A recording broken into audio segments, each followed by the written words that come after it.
बंदरों ने कहा हाँ, भरत से ज्यादा प्यारे तो हैं, लक्ष्मण से ज्यादा प्यारे हैं, लेकिन सीता जी से ज्यादा प्यारे नहीं हैं। सीता जी से ज्यादा। लक्ष्मण जी ने कहा देखो अब ये बढ़ने लगे कि नहीं बढ़ने लगे, कहां पहुंच गए, किस जगह पर पहुंच गए, क्या सोच में आ गए। सीता जी से ज्यादा प्यारे नहीं हैं, क्योंकि सीता जी आपको सबसे ज्यादा प्यारी हैं। जनक सुता जग जननी जानकी, अतिशय प्रिय करुणा निधान की। सीता जी आपको बहुत प्रिय हैं।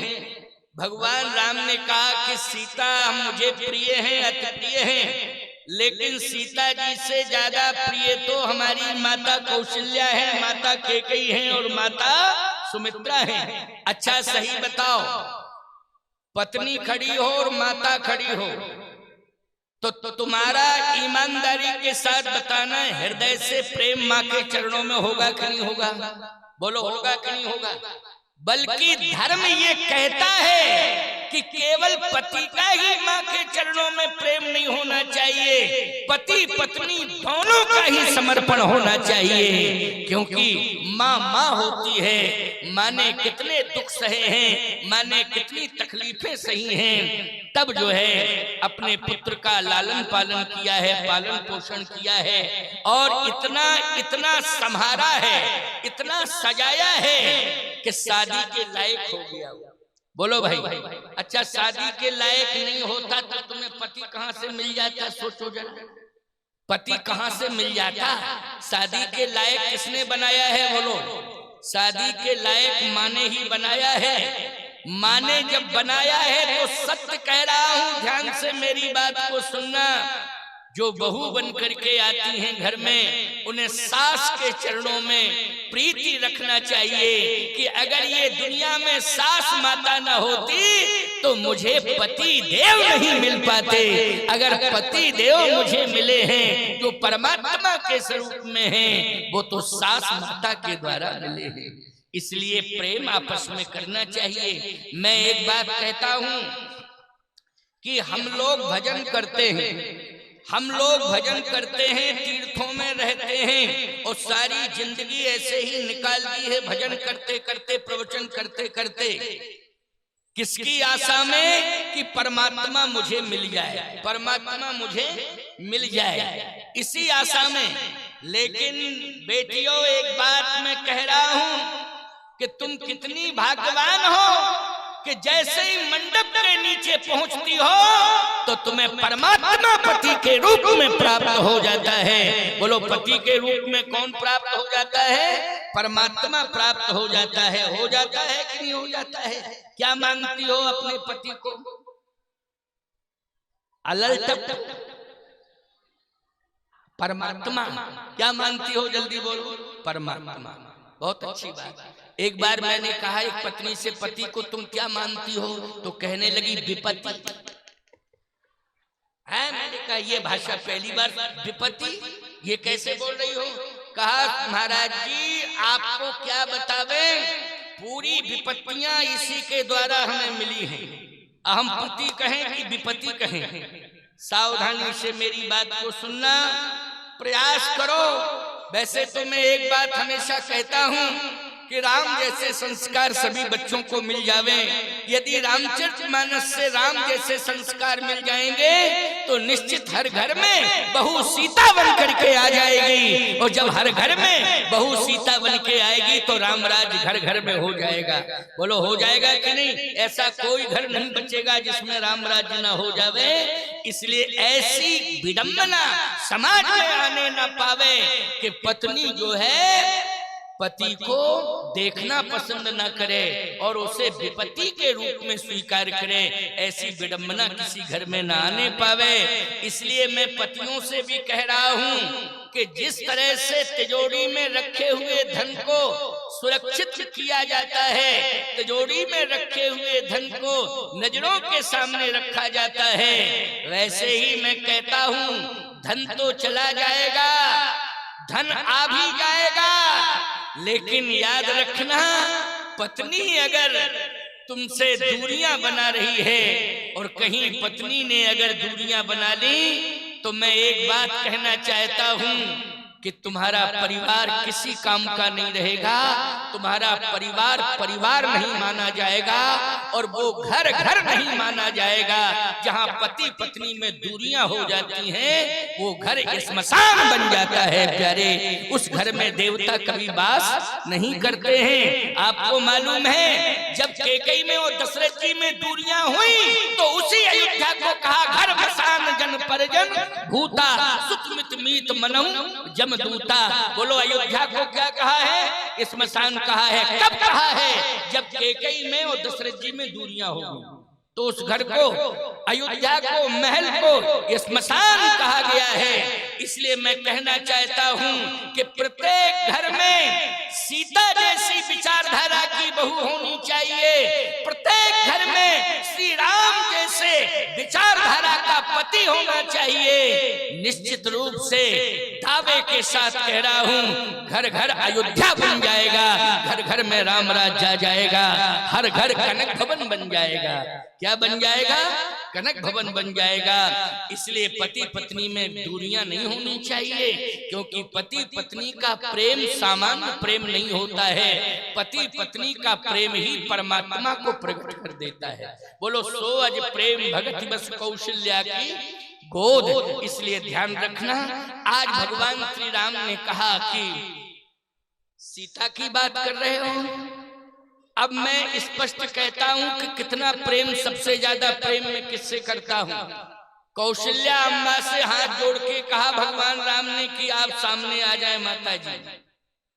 भगवान राम ने भरत से कहा, लक्ष्मण से कहा, शत्रुघ्न से कहा कि तुम मेरे साथ खड़े हो जाओ।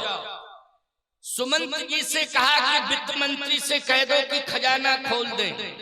वित्त मंत्री ने खजाना खोल दिया। भगवान राम ने कहा ये खजाना है अयोध्या का, ये अयोध्या की प्रजा है, और ये मुझे जन्म देने वाली माता कौशल्या है, ये मेरे भाई हैं, और ये मेरी अयोध्या है। लेकिन सबसे ज्यादा मैं किससे प्रेम करता हूँ? राम जी ने कहा अनुज राज, अनुज राज संपत्ति पई देही, देह के परिवार स्नेही, यह सब प्रिय नहीं तुम ही समाना, बचन नम्रखा मोर यही बाना। मैं सत्य कहता हूं, तुम्हारे समान ये मुझे प्रिय नहीं है, क्योंकि तुमने संकट के समय मेरा साथ दिया है, संकट में, विपत्ति में तुमने साथ दिया है। याद रखना, संपत्ति में तो सभी साथी बन जाते हैं, लेकिन विपत्ति में दूरियां बना लेते हैं लोग। लेकिन भगवान राम ने कहा वानरों, तुमने विपत्ति में हमारा साथ दिया है, इसलिए ये अयोध्या तुम्हारे लिए है, ये खजाना तुम्हारे लिए है, ये संपूर्ण परिवार अयोध्या का तुम्हारे लिए है। बंदरों ने कहा आपने और रहे तो अंत में बंदर के बंदर ही, हम में तो परिवर्तन आवे। भगवान ने कहा नहीं नहीं, तुम आज के बाद बंदर नहीं रहोगे, सब सुंदर हो जाओगे। भगवान ने जैसे ही सभी बंदरों पर दृष्टि डाली तो ये सभी बंदर सुंदर हो गए। प्यारे गोस्वामी ने लिखा है, हनुमदादि सब बानर बीरा, उधरे मनोहर मनुज शरीरा। ये सभी बंदर सुंदर हो गए। ईमानदारी के साथ बताना, साथ दिया है श्री राम का, अच्छे काम में सहयोगी बने हैं, तो बंदर से क्या हो गए?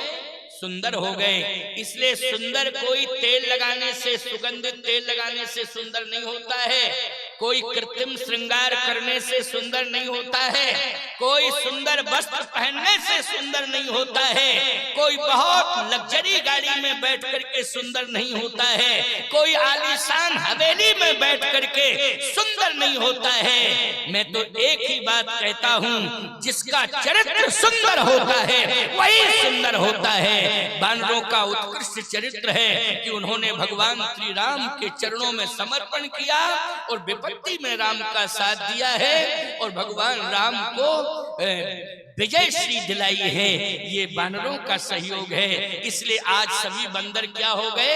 सुंदर हो गए। कोई भी बंदर नहीं रहा। धरे मनोहर मनुज शरीरा।